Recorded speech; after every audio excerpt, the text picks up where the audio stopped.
Hello everyone, this is Ruhit Basum from Matwali academy. आज हम पढ़ने वाले हैं केमिकल रिएक्शंस एंड इक्वेशंस। ये 10th का फर्स्ट चैप्टर है, बट इसको टीईटी के स्टूडेंट्स जो पेपर 2 के लिए प्रिपेयर हो रहे या पेपर 1 के लिए प्रिपेयर हो रहे, दोनों के लिए ये काम को आने वाले चैप्टर्स है। जैसे कि TET students as well as for class 10 standard.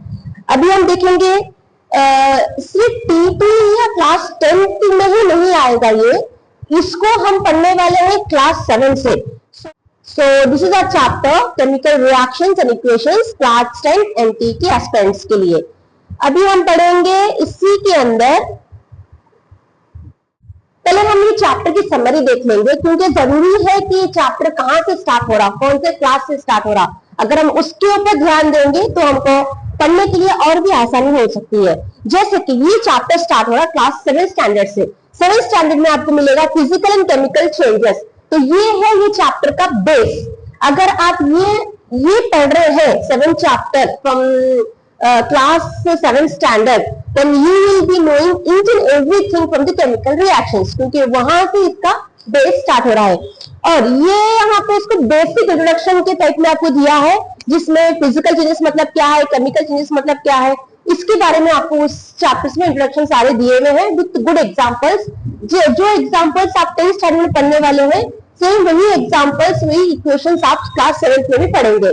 Next आपको क्लास 8 में मेटल्स नॉन मेटल्स कंबशन के अंदर आपको दिया गया है डिस्प्लेसमेंट और ऑक्सीडेशन का थोड़ा पार्ट्स के बारे में एक्सप्लेनेशन दिए गए हुए हैं। जैसे कि केमिकल रिएक्शंस में आप टाइप्स ऑफ रिएक्शंस पढ़ने वाले हैं आगे, उसमें भी आपको ये चीज देखने को मिलेगी। तो ये भी आप पढ़ लिए 7th में और ये भी हो गया आपका 8th स्टैंडर्ड में। वैसे ही एटम्स और मॉलिक्यूल्स, जो चैप्टर एटम्स और मॉलिक्यूल्स आप क्लास 9th में पढ़ेंगे, इसके अंदर होने वाले केमिकल रिएक्शंस और केमिकल फॉर्मूलाज आप यहाँ पे अच्छे से प्रिपरेशन कर लीजिए, ताकि आपको क्लास 10th का केमिकल रिएक्शंस चैप्टर इजी हो जाए। नेक्स्ट आएगा आपका क्लास 10th के अंदर जो अब आप पढ़ने वाले हैं केमिकल रिएक्शंस और इक्वेशंस, जिसमें पूरा आपका टॉपिक कवर हुआ है। यानी कि 10th के स्टूडेंट्स तक पिछले 3 साल से आप कंटिन्यू पढ़ते आ रहे हैं, जो 10th के बच्चे हैं, और बाकी टीईटी के स्टूडेंट जो प्रिपेयर हो रहे हैं, उनके लिए ये है कि अगर आप 7 से स्टार्ट करेंगे तो it will be very best for you people to prepare, because वहां से आपको चैप्टर एक क्लियर कट आपको कॉन्सेप्ट क्लियर होते रहते हैं। और यहीं पे ये चैप्टर स्टॉप नहीं हो रहा है, आगे फिर इसका एडवांस लेवल आपको फर्स्ट पीयूसी और सेकेंड पीयूसी में भी आपको मिलेगा बेसिक कॉन्सेप्ट और बॉन्डिंग में, और सेकेंड पीयूसी में आपको मिल रहा है काइनेटिक्स एंड इलेक्ट्रोकेमिस्ट्री के अंदर आपको ये चैप्टर मिलने वाला है। So let's start with this topic of chemical reactions and equations. Chemical reactions का मतलब क्या है? बेसिकली आप अपने आसपास या घर में रोज देखते हैं बहुत सारे केमिकल्स रिएक्शंस हो रहे हैं। मैं सिंपल एक रिएक्शन का आपको एग्जांपल देती हूँ। जैसे कि सबके घरों में इडली डोसा वगैरह बनता होगा, तो इडली या डोसा बनाने के लिए जो बैटर मम्मी लोग शाम में बना के रखते हैं और सुबह उठने की वजह आप देखते हैं उसके अंदर फ्लफी लेयर आ जाता, that is just a simple example of chemical reactions. Okay, जैसे कि 2 elements they combine together to form a new product. जो ये एलिमेंट जो कंबाइन हो रहे, हम उनको एक न्यू नाम से बुलाते हैं, they are called as reactor. So chemical reactions basically क्या चीज है? ट्रांसफॉर्मेशन हो रहा, एक सेट ऑफ कॉम्बिनेशन से दूसरे सेट में ट्रांसफॉर्मेशन होने के रिएक्शंस को हम कहते हैं केमिकल रिएक्शंस। जैसे कि एक सेट ऑफ केमिकल सब्सटेंसेस एक दूसरे के साथ मिक्स हो रहे, ठीक है। यहाँ पे आपने कुछ डोसे के इंग्रेडिएंट्स आपको पता ही होंगे, तो आप वो सब मम्मी लोग शाम में भिगा के उसको मिक्सअप करके बाउल में डाल के रख दे रहे, ठीक है। उसके अंदर आप एक मेन इंपॉर्टेंट एक एलिमेंट डाल रहे हैं, that is baking soda. Okay, when you are adding that baking soda in that substances, that both the substances interact with each other. देखिए दोनों के एलिमेंट्स एक दूसरे के साथ इंटरैक्ट करके आपको एक न्यू टाइप का एक मॉर्निंग में आपको न्यू सब्सटेंसेस बना के दे रहा, that is the form of product that is called as chemical reactions. Okay, यहाँ पे क्या हो रहा, ट्रांसफॉर्म हो रहे एक फॉर्म से अनदर फॉर्म में, ठीक है।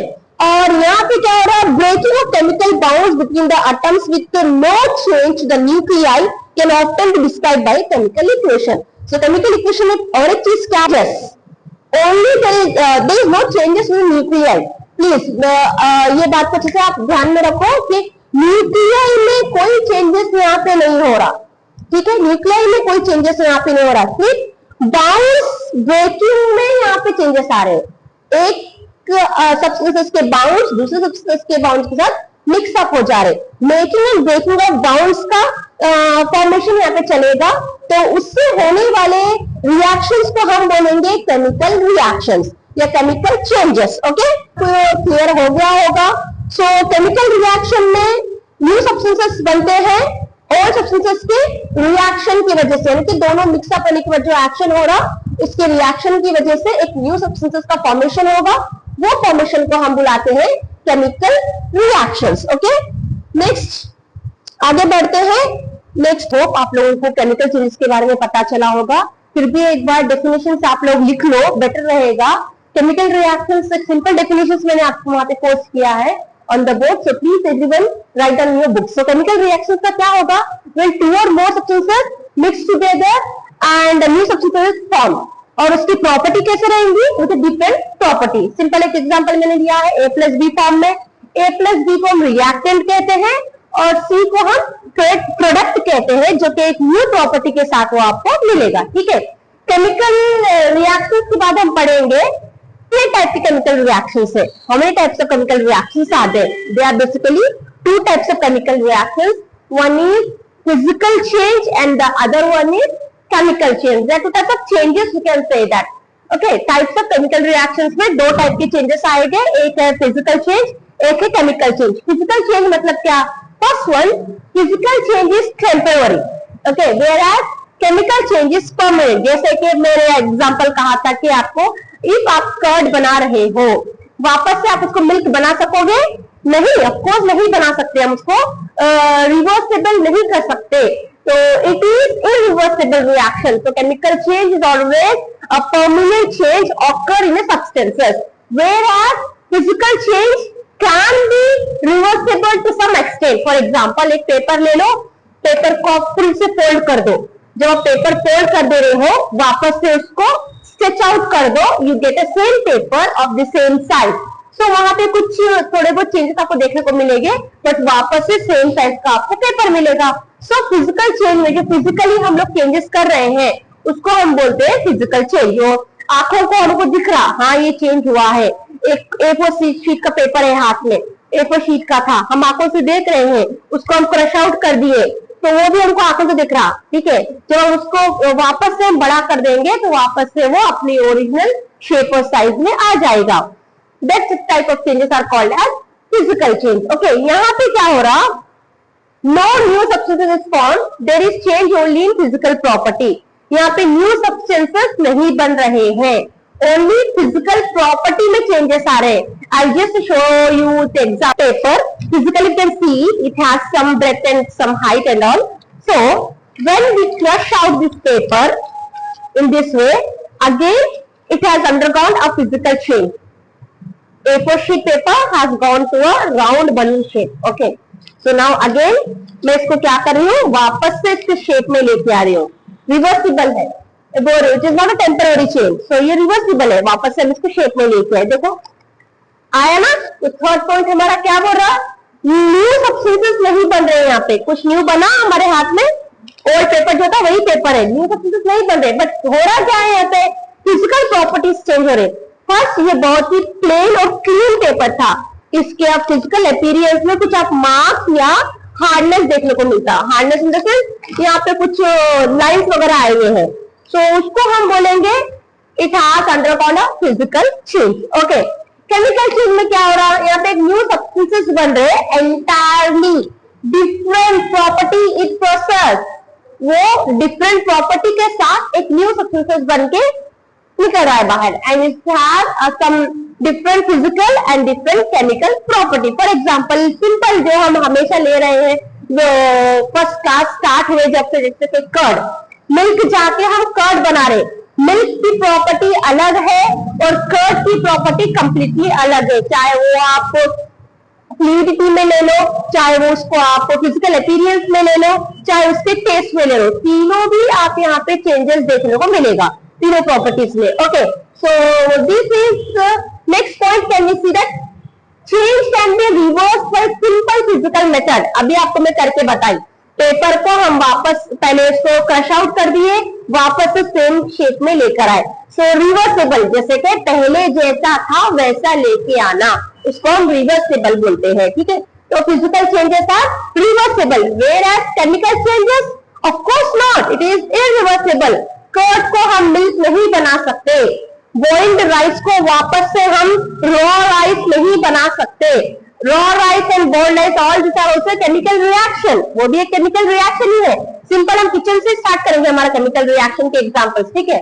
नेक्स्ट आते हैं, एनर्जी मे और मे नॉट बी रिलीज और ऑब्जर्व। फिजिकल रिएक्शन एक्शंस में एनर्जी या ऑब्जर्व भी नहीं होगा और रिलीज भी नहीं होगा, कुछ एक्सचेंज तक, ओके।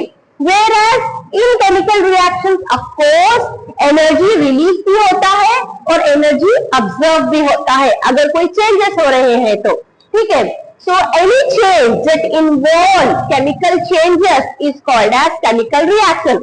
आप वो definitions भी याद रख सकते हैं, आप ये definition भी आप लिख सकते हैं एग्जाम में अगर पूछा है तो, ठीक है। Chemical reactions मतलब क्या है? Any changes that involve chemical changes, chemical changes मतलब यात्रा है तो केमिकल चेंज हो रहा है, ठीक है। केमिकल चेंजेस में, केमिकल चेंजेस के थ्रू कोई चेंज आ रहा है, वैसे चेंजेस को हम क्या नाम देंगे? केमिकल रिएक्शंस का हम उसको नेम दे रहे हैं, ठीक है। कौन सा चेंजेस हो रहे हैं यहाँ पे? Chemical changes. If any substances are undergoing this all changes, if they are undergoing all this steps, then it is said as chemical change is been taken place. Okay, chemical change हो रहा है, कैसे पता चलते हैं? Identification, ये है आपको 4 आइडेंटिफिकेशन है। पहला आइडेंटिफिकेशन है चेंज इन स्टेट, दूसरा है चेंज इन कलर, तीसरा चेंज इन टेम्परेचर, चौथा चेंज एवोल्यूशन ऑफ गैस, ठीक है। चेंज इन टेम्परेचर देखेंगे almost 3x। Next now we are going to move, we are moving on to the change in temperature. आप के सबके घर में कभी देखे होंगे, या पेरेंट्स या एल्डर्स जो भी पेंटिंग करते वक्त आप लोग एक तरीके का सब्सटेंसेस लेके आते हैं घर को पेंट के लिए। बेसिकली उसका केमिकल नेम है कैल्शियम ऑक्साइड। अगर हम कॉमन लैंग्वेज में उसको बोलते हैं चूना। जो भी चूना लाते हैं ना घर को मारने के लिए, अगर पेंट नहीं मार रहे तो हम लोग चूना मारते हैं, राइट, वॉल्स को। विलेजेस में वगैरह देखे होंगे चूना ज्यादा यूज होता है वहां पे। अभी सिटीज में तो आप लोग ऑफकोर्स पेंट यूज करते हैं, एशियन पेंट, सिलिकॉन पेंट, जो भी है वैरायटी ऑफ पेंट्स के मार्केट में है। तो उसके अलावा हम क्या यूज करते हैं वॉल्स के लिए? चूना, जो कि हम उसका कैल्शियम नेम क्या है? कैल्शियम, उसका सॉरी केमिकल नेम क्या है? Calcium oxide.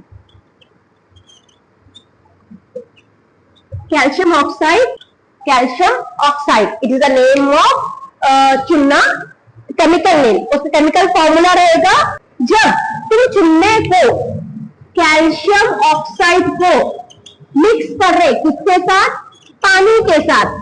when you are mixing calcium oxide with water, it gives a product that is called as calcium hydroxide. Product का नाम रहेगा कैल्शियम हाइड्रोक्साइड।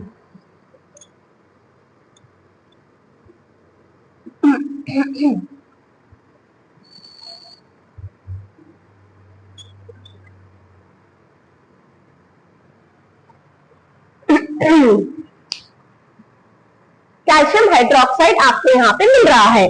सो यहाँ पे टेम्परेचर चेंज की बात कहाँ से आई? मैडम तो कुछ अलग ही बता रहे, चूना लाओ पानी में मिलाओ।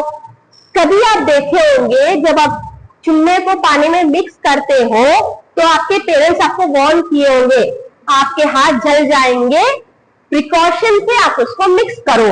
या कोई एल्डर मिक्स कर रहा है तो आपको बोलते हैं साइड में हटो, ये गर्म है। So that is the change here. That changes is in temperature.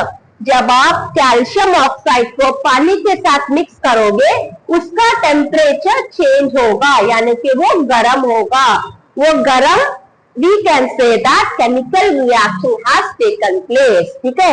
तो वो चेंजेस जो हो रहा है टेम्परेचर में, तो उसको हम बोलते हैं चेंज इन टेम्परेचर, यानी कि वो जब हम लेके आते हैं मार्केट से तब तो वो नॉर्मल कंडीशन में रहेगा, मगर जब वो इन कांटेक्ट विथ वाटर आएगा तो वो अपना कौन सा change, chemical change, chemical reaction अंदर होगा तो वो केमिकली चेंज हो जाएगा। अपने अंदर कौन सा प्रॉपर्टी को इंक्रीज करेगा, अपने अंदर टेम्परेचर को वो इंक्रीज करेगा। तो ये सिंपल एग्जांपल्स मैं आपके लिए लेके आई हूँ।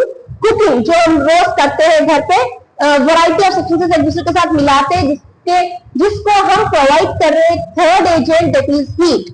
इन द प्रेजेंस ऑफ हीट और in the presence of air we get some kind of new substances. Okay, यहाँ पे respiration is also the process of chemical change. Here also you can see the rusting of iron। हम इसको आगे अच्छे से और पढ़ेंगे। रस्टिंग ऑफ आयरन आपको बहुत इंपॉर्टेंट एक टॉपिक है जो टीईटी में भी पूछता है और जो 10th बोर्ड एग्जाम्स में रिपीटेडली ये क्वेश्चंस पूछे हुए हैं। आते आते हम आगे 10th स्टैंडर्ड के बोर्ड के questions as well as TET में पूछे हुए क्वेश्चंस को हम सॉल्व करते हुए चलेंगे। तो पहले थोड़ा सा इंट्रोडक्शन वगैरह हो जान दो। तो यहाँ पे रस्टिंग ऑफ आयरन भी एक बहुत डीप टॉपिक है आपको, और ये भी एक केमिकल रिएक्शन का ही नतीजा है जो आपको एक रस्टिंग ऑफ आयरन के फॉर्मेशन में मिल रहा। रस्टिंग ऑफ आयरन मतलब लोहे का जंग खाना, उसको हम रस्टिंग ऑफ आयरन बोलते हैं या प्रोसेस को रस्टिंग बोलते हैं, ठीक है। और यहाँ पे formation of curd is also the result of the chemical reaction. कैसा हो रहा है फॉर्मेशन ऑफ कर्ड, कैसा हो रहा, it is getting fermented. Curd के अंदर एक बैक्टीरिया रहता जिसको हम लैक्टोबैसिलस के नाम से बुलाते हैं। वो बैक्टीरिया कर्ड के अंदर रहने वाले लैक्टोज के ऊपर वर्क करेगा। जब इन दोनों के बीच में जो इंटरेक्शन होगा और उसकी वजह से जो प्रोडक्ट बनता है वो है कर्ड। ओके, केमिकल रिएक्शन कैसे हो रहा है कर्ड में, जब मिल्क का लैक्टोज रिएक्ट कर रहा लैक्टोबैसिलस के साथ, यानी कि कर्ड में होने वाला बैक्टीरिया जिसका नाम है लैक्टोबैसिलस, जब वो उसके साथ मिक्स होगा तो एक न्यू प्रोडक्ट बन के आ रहा, दैट इज। कैसे मालूम पड़ेगा कि केमिकल रिएक्शन हुआ है, कैसे पता चलेगा कि केमिकल रिएक्शन हुआ है? Basically there are 4 things to identify the chemical reaction has taken place. Let us see here. First thing is change in state. आप लोग भी अपने अपने नोट्स बनाते रहो साथ में। Change in state. I'll show you how it is. Second is change in color. Okay, see, change in color. जब भी कोई आयरन के आइटम्स आप लोग ओपन एयर में with interaction of the water और एयर रख रहे हैं बहुत दिनों तक, तो वो अपना ओरिजिनल कलर चेंज करके कुछ इस तरीके से कलर दिखेगा। That color change in color make us to identify that there is chemical reaction is taken place. Okay, तो इस वजह से हम बोल सकते हैं अगर केमिकल रिएक्शन हो रहा है तो फर्स्ट क्या, केमिकल रिएक्शन हो रहा है तो फर्स्ट की एक प्रॉपर्टी क्या होगी कि वो कलर चेंज करेगा। पहला क्या होगा, वो स्टेट चेंज करेगा। एवोल्यूशन ऑफ गैस, कैसे गैस निकल रहा है, तो इसमें क्या हो रहा है देखो, आप एक एग्जांपल ले लो। सिंपल एग्जांपल है, हम जो घर में हमेशा यूज करते हैं विनेगर एंड बेकिंग सोडा। एक कप विनेगर में आप एक चम्मच बेकिंग सोडा डाल के देखो, ऊपर आपका धुआं आना स्टार्ट होगा, and that gas is nothing but it is carbon dioxide. जब आप दो अलग अलग एलिमेंट्स को एक साथ मिक्स कर रहे हैं और उसमें से गैस निकल रही है, तो समझिए वो एक केमिकल रिएक्शन वहां पे हो रहा है। ओके, नेक्स्ट आपका, okay, I hope this 2 topics are clear, crystal clear for you people. नहीं, हम 3 टॉपिक्स पढ़े आज। पहला केमिकल रिएक्शन मतलब क्या, उसके बाद हम पढ़े types of chemical reaction, physical reaction, chemical reaction. उसके बाद हम केमिकल रिएक्शन के डेफिनेशन देख लिए।